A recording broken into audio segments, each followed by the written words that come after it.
Jagrata. The more you grow, the more you realize that consciousness is the essence of everything you're striving for, everything that has meaning in life. It's funny that the word consciousness just doesn't appear in the everyday vocabulary that we deal with. Yet, if you even give it a moment's reflection, you realize that the most important thing in your entire life is consciousness. You could take everything else away, and as long as consciousness remained, you would exist. And whatever was there would have meaning. If you took the consciousness away, nothing would exist, and nothing would have meaning.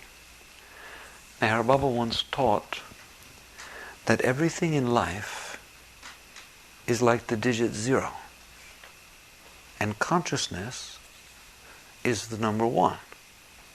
Now 0 doesn't seem so far from 1, but if you put the 1 in front of the zeros, the more zeros you put after it, the bigger everything gets. It is the 1 that gives value to everything. It is the same thing with your consciousness. The more you are aware, the more beautiful things are.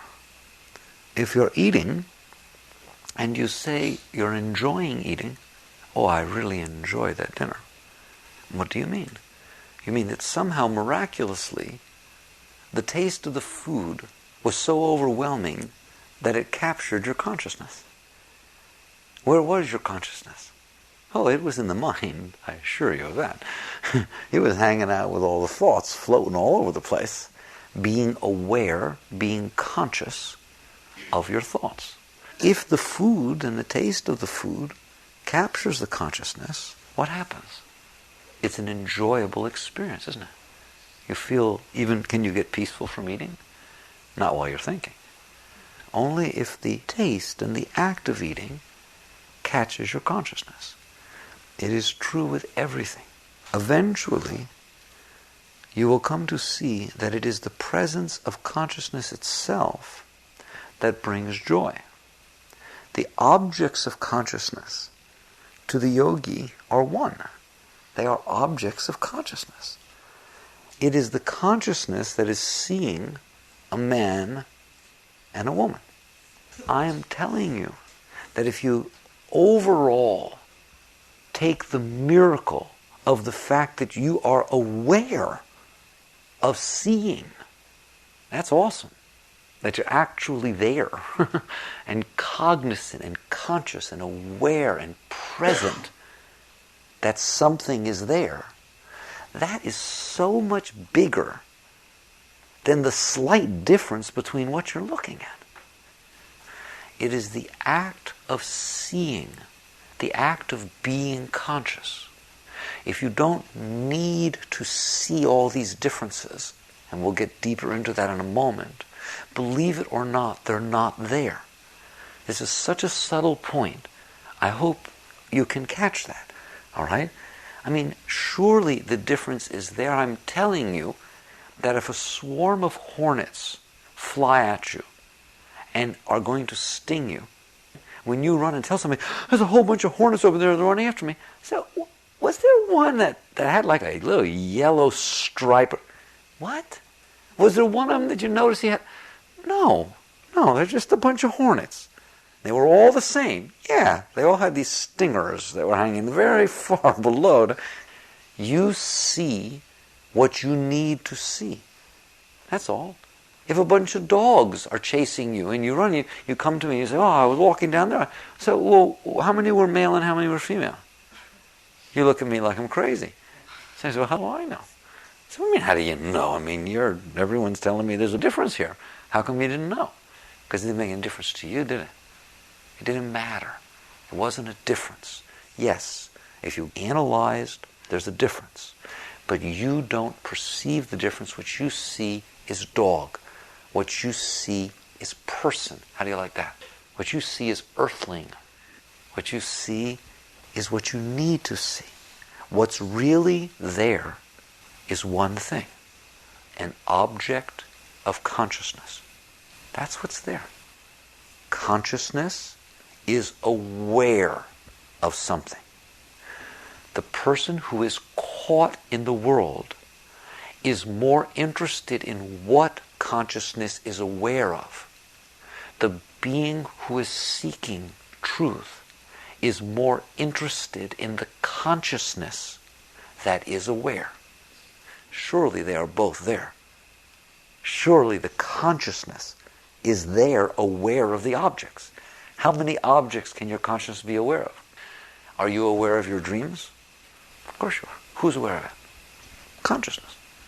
The same consciousness is aware of the dream figures as is aware of the living figures. The same consciousness. If you come to me one day and you sit there and say, I say, how do you feel? I like to ask people, how are you doing? Wonderful. I'm doing wonderful. How are you doing? Today not so good. How do you know that? How do you know you're doing wonderful? How do you know you're not doing so good? How do you know? Come on, man. I mean, I'm in here, aren't I? That's the key. Is the same you in there when you're doing wonderful as when you're doing terrible? Is the same you, the consciousness, the awareness, when you feel overwhelming love, somebody has said something nice to you, something wonderful is happening, you're excited as could be, who is experiencing that? You surely are experiencing that, are you not? There's no question about it. What? Who? What is experiencing? And if all of a sudden depression sets in, and you feel dark and depressed, how do you know that? Smartest question you will ever ask yourself.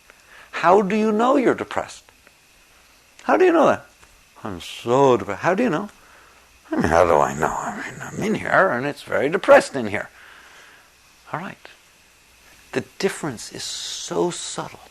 The yogi is interested in the one that is aware of the depression. They are not interested in the depression. They are interested in the fact that I am aware. I'm aware that there is a sadness in my heart. You ever felt a sadness, a heaviness in your heart? What you're trying to do is get rid of it. You're putting your attention on the object of consciousness. Whereas the miracle in the universe is the consciousness itself. If I sent you home to write an essay, talk to me about everything you know about the one who's aware. What do you know about consciousness? Don't think. I want to know what you know. You're conscious all the time, aren't you? You're even conscious when you sleep. You're aware you're sleeping. You're conscious when you're happy. You're conscious when you're sad. You're conscious when good things. You're conscious bad. You're constantly conscious, aren't you? What is that consciousness? Where did it come from? You want a good question? Don't jump. Is it male or female? The consciousness. Oh, surely, if you stick this body in front of a mirror, the consciousness sees and is aware of a male or female body, is it not? All right? But is the consciousness male or female? You contemplate these things. This is called meditation on the self. These teachings of yoga are so real, they are so deep. They are not to be learned by the mind. They are not things to memorize. You don't have to know the words or anything. They are talking about you. The trouble is nobody is paying any attention to themselves. They are to their ego self. All right? So, consciousness and objects of consciousness, that line right there is the ultimate line in the universe. If you are interested and pay attention to the objects of consciousness, you will be lost in this world for the rest of your life. If what you care about is which object of consciousness is parading before your consciousness at this moment, let us discuss what you will have to do. You're always conscious, aren't you? You're always conscious. But that's not what you're interested in. You're interested in what you're conscious of. I want to be conscious of this person. I want to be conscious of this feeling. I want to be conscious of this thought. I want to be conscious, and you have this whole thing of preferences. Do you have preferences of what you're conscious of? I want to ask you. That's funny, isn't it? You have preferences. If you have preferences of what you are conscious of, you will never be able to rest in the consciousness itself. You will have to constantly use your will and your energy to manipulate people, place, and thing outside of you so that your preferences will come true. In order to do so, you must leave the center of your consciousness, and you will find yourself completely absorbed in the world. And it's true, you will. If the object of consciousness that you want to be near you comes and is near you, you will then feel resultant changes in the feelings inside of you. They are also objects of consciousness. Are your feelings any less objects of consciousness than that piece of wood or that picture or a rock? Don't they change? Don't they parade before your consciousness just like form does? Are they not things you're aware of? If you feel fear, do you not feel fear? Who feels fear? Are your thoughts not objects of consciousness? Can you close your eyes and picture a candle or a person and see it? Of course you can. Do you see it? Yes. Who sees it? Who is aware that that is there? So thoughts and feelings and form are all objects of consciousness. Believe it or not, to the being of wisdom, not somebody who's memorized, but to the being who is seated in truth, they are all the same. They are objects of consciousness. What in the world is the difference? Why does it matter? It matters because you prefer. You have built within your mind a collection of thoughts and feelings which are the result of past experiences. And those thoughts and feelings are always occupying your consciousness. And they're saying, I want that, I want this, I don't like that, I'm afraid of this, I want this, I need that, oh, this will make me happy, that won't, I want this. Do you hear it? All the time, going on all the time, isn't it? Come on, every minute while you drive, I don't know, should I do this? No, maybe I should, oh no, oh my God, I hope I didn't do that.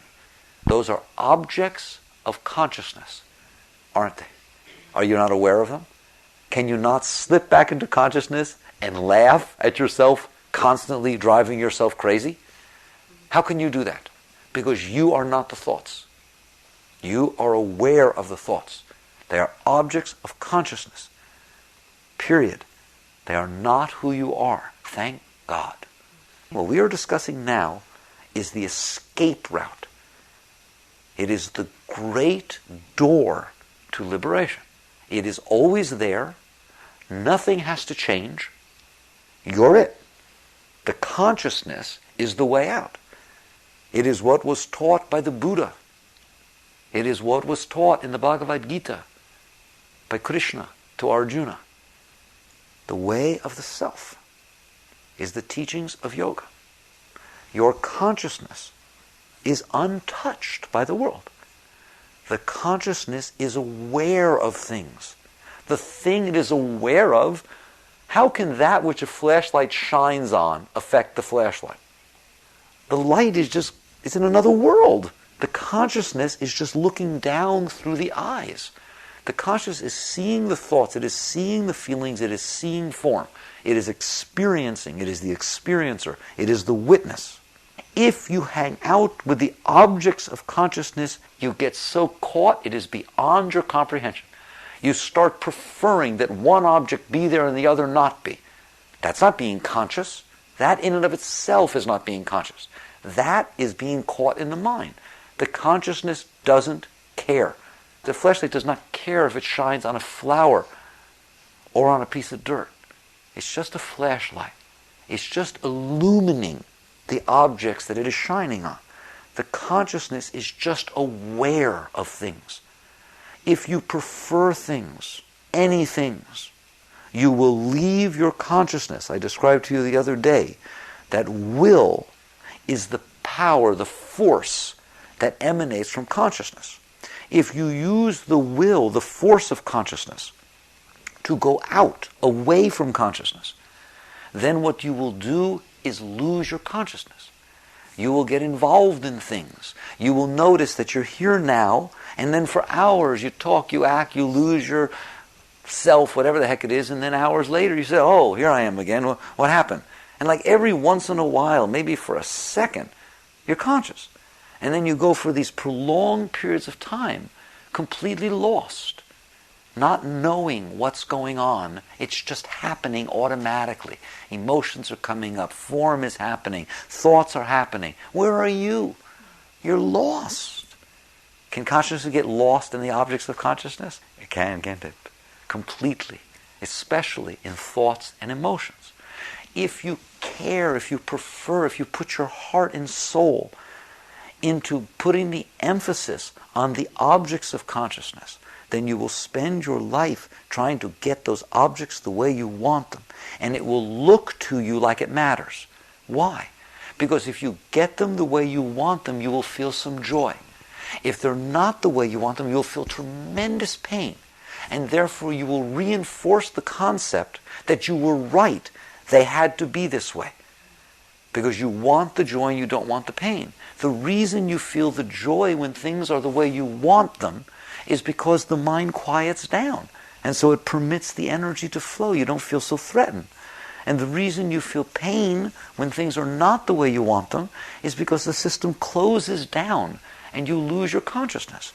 Eventually you will see, if you will hang out with consciousness itself, and we'll discuss how to do that, you will realize that all joy within you, all of it, comes from consciousness. The reason that you like winning lotteries or having people tell you that you're good and handsome or beautiful is because the changes in energy, I started by saying eating, when it catches your attention, you like it. All right? These other events I just talked about are powerful energy experiences. Therefore, the consciousness becomes involved in them. And when it becomes involved in them, it has focused, it has centered. Usually it's all over the place. Your consciousness is thinking about this, paying attention to that, looking. Imagine how many things your consciousness is aware of at any given moment. It's overwhelming, isn't it? All the objects that you see, all the thoughts in your mind, all the feelings are draining your consciousness. But if you start to get involved in one situation, some proud or success thing or something like that, something that is overwhelming to your normal senses or emotional energy or something like that, then the consciousness focuses on one thing and you feel a tremendous release and lift. The joy that you feel, and you'll have to take my word for it now until you see that yourself, every bit of joy that you feel, be it through success, be it through money, be it through people loving you, anything, every single bit of joy that you feel is just a reflection of the joy of the experience of self. It is because the consciousness became focused in a love situation or in a success situation that you began to feel the consciousness. Have you had on days where you just feel ultra conscious? You just step outside, you see flowers you never saw before, you smell smells you never felt before. How do you feel on those days? Ooh, you'd give anything to have every day like that, wouldn't you? That is a day of consciousness. Nothing has changed outside. The world has not changed. It is the exact same world that was there yesterday. What changed is that you're more conscious. And that's the whole name of the game. The more conscious you become, the more meaningful life is. The more beautiful every experience is. The more everything carries joy. Because the joy is in the consciousness itself. When you are aware and you are centered and you're there and you're focused, everything is so clear. It is so sharp. And everything else falls away. So the yogi puts the emphasis on the consciousness. Other people put the emphasis on the objects of consciousness. And there are so many objects of consciousness, it's beyond comprehension. And so you become completely scattered into running around having to make things be the way you want. What is your way out? It is so simple, it's ridiculous, but no one will do it. What does it mean? It means devote yourself to the consciousness. How? Be conscious. What does that mean? It means somebody comes up and says something to you. One, are you aware that this person is walking towards you? Fine. Okay, hey, Farah, you're aware. You didn't used to be. Why? Because when you're aware the person is walking towards you, you're going to notice that something else is going on, that you're scared. Who wants to be honest? You start getting a little nervous, a little whatever. What are you going to say? What do you do? Is he going to walk up and say anything to you? Do you have to do anything? You start being conscious of these subtle changes in your inner state. Before, they were overwhelming. The person starts walking towards you, they start coming up, you're thinking what to say. You're not conscious that you're thinking what to say. You're thinking. All right, the person starts coming closer, you're getting nervous and all. You're lost. You lost your seat of consciousness. If you practice the path of self-realization, and that is what we're talking about, the realization of self, which is consciousness, then you practice being conscious. The person is coming. You don't have to say, here comes a person. That's just another object of consciousness. There was enough objects of consciousness. You just made another one, a thought. You just be aware. You be aware. You focus. There. Now you start seeing the changes in the feelings. What do you do about it? This is the key. I'm going to give you some deep clues here. The key is that you do nothing about it. Anything you try to do about any object of consciousness creates 1,000 objects of consciousness more than there were. It's like if I drop a rock in a still pond, it makes ripples. I don't want the ripples. I understand. I want the stillness. Therefore, what I should do is stick my hand in the pond to level out the ripples, correct? Well, I don't think so. What should I do to stop the ripples? You don't need a teacher, do you? Nothing. They will by themselves subside. Anything I do will create more ripples, won't it? All right, it is the same state. When you are practicing consciousness, the presence of consciousness, you must be more interested in remaining conscious than in anything else. And here's where it gets hard for you. Because you're not more interested in remaining conscious than anything else. You're more interested in whether that person likes you. I'm telling you, you have to be more interested in remaining conscious than whether that person likes you. This is called choosing consciousness. Choosing God. Consciously choosing the self. This is what it takes. There is no other way out. You must want out more than you want in. You have to want out more than you want in. You must want consciousness more than you want any particular objects of consciousness. So you sit there, the person is walking towards you, you practice this. These are little things I'm giving you.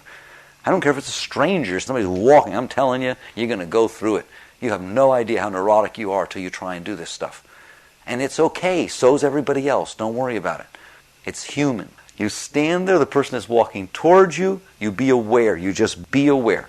And then you will start to see changes in your heart, changes in your mind. It'll start saying, okay, that's enough, you should say something. He's looking at you, wait, no, come on. It wants to pull you out of that, doesn't it? What is that? That is an object of consciousness.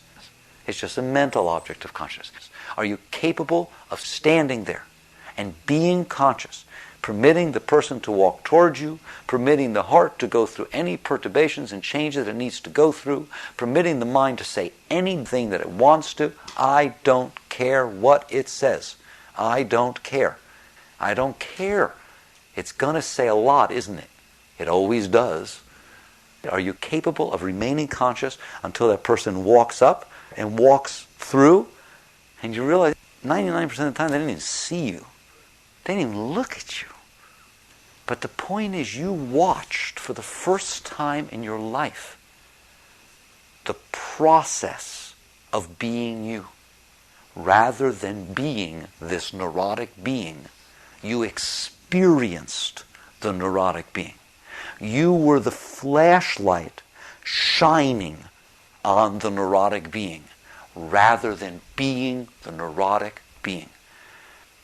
So you sit there and you should be able to remain conscious, not suppress. We're going to get very subtle on the differences here. You don't go with the objects of consciousness, and you don't push away the objects of consciousness. Both of those are to put more emphasis on the object of consciousness than on the experience itself. You simply be conscious. They are walking towards you, you are aware of that.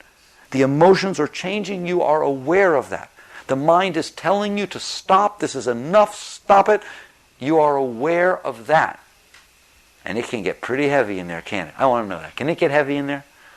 What does that mean? It means you're watching heavy objects of consciousness. They cannot touch you, they are not doing anything, and the day that you are willing to stand there, to sit there, to be there, and permit the parade of these objects of consciousness to walk right before your consciousness, be they love, be they hate, be they fear, be they security, they're just objects of consciousness. And to the extent that you are more interested in remaining conscious, you have the right to permit things to be what they are. We're getting Buddhist now. Things just are what they are, and you are just experiencing them. If anything more than that is going on, it is because you are getting caught in the objects of consciousness. And yoga is saying one thing very simple to you. Let it go. Pay more attention to this process of consciousness than you do to the objects of consciousness. And you will become free. You will become beyond free. Because consciousness, what is it? You don't know what it is. I asked you, what is this thing that sees? How does it have the right to see? Consciousness is the mystery of this universe. It happens to be your tie to divinity. When it was stated that man or woman was created in the image of God, it is the spirit, the consciousness, the being is a ray of divinity. What is its nature? What is the nature of this consciousness? Do you want to know what they call God in the true yogic literature? The nature of God is its name. Satchidananda. That's the word that's used. Satchidananda. What does that mean? Eternal, conscious bliss. You want to know what that is? That is the nature of the consciousness. When you drift back to the consciousness itself, it is neither male nor female. It was the same consciousness that watched your mind when it was 10 as the one that's watching your mind now.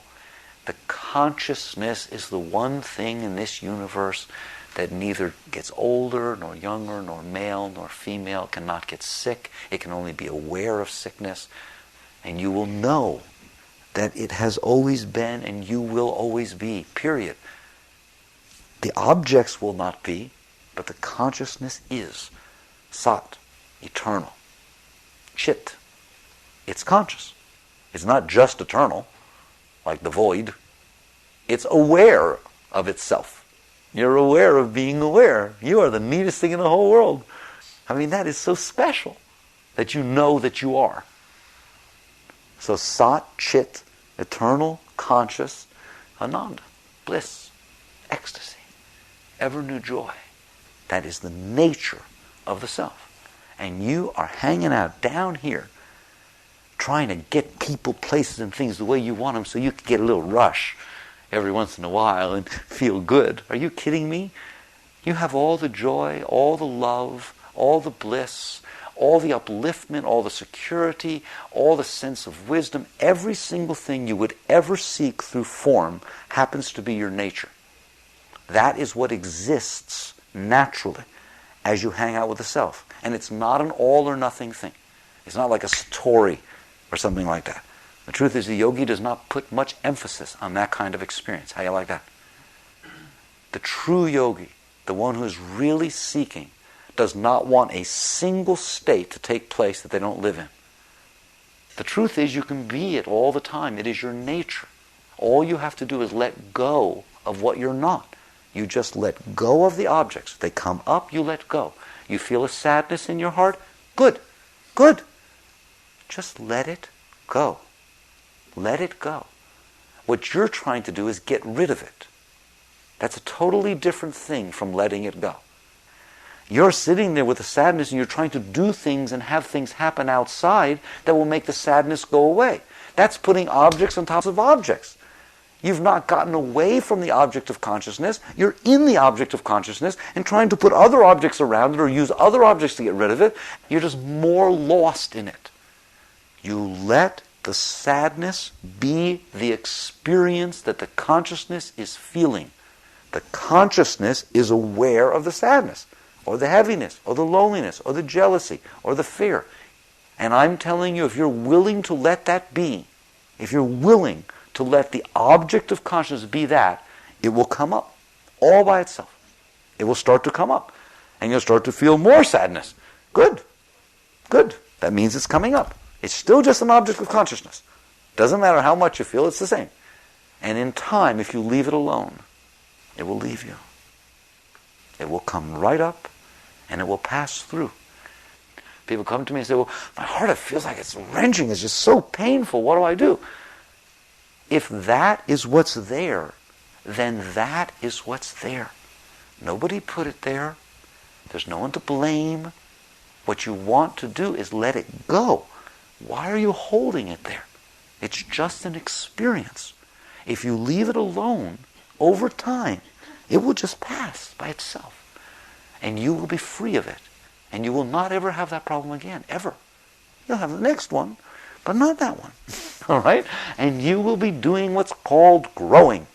You will be evolving, like layers being peeled off one after another very rapidly.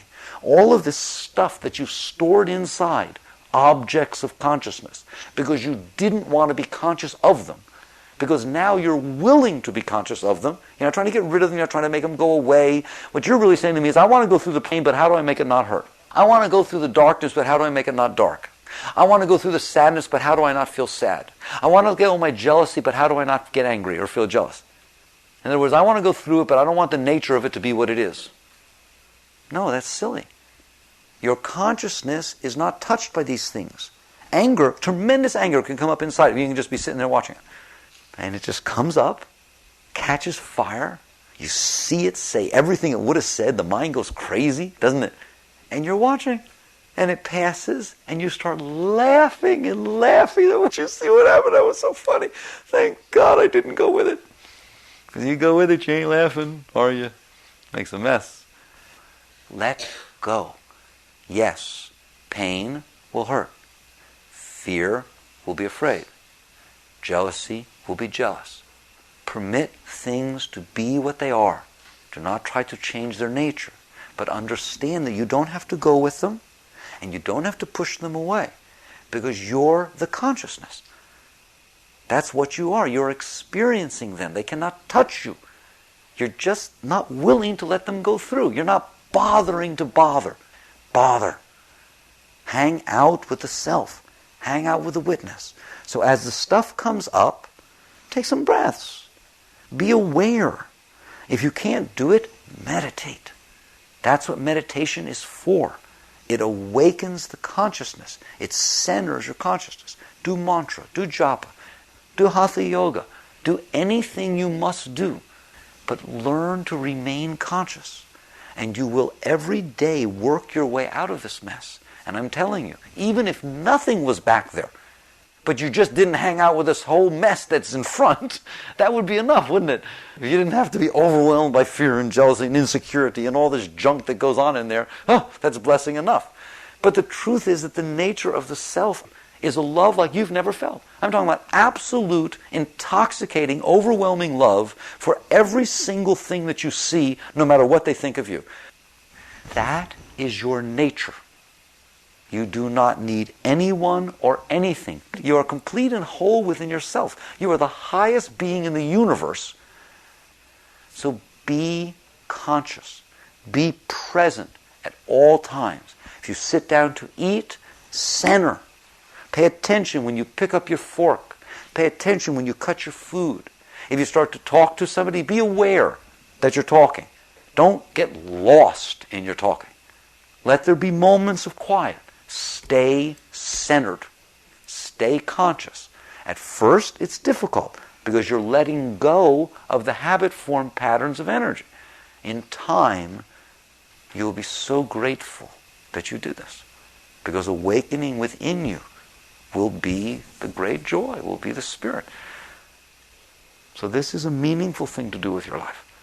Put your focus on the consciousness, on the fact that you're conscious, instead of on the objects of consciousness. Jakarta.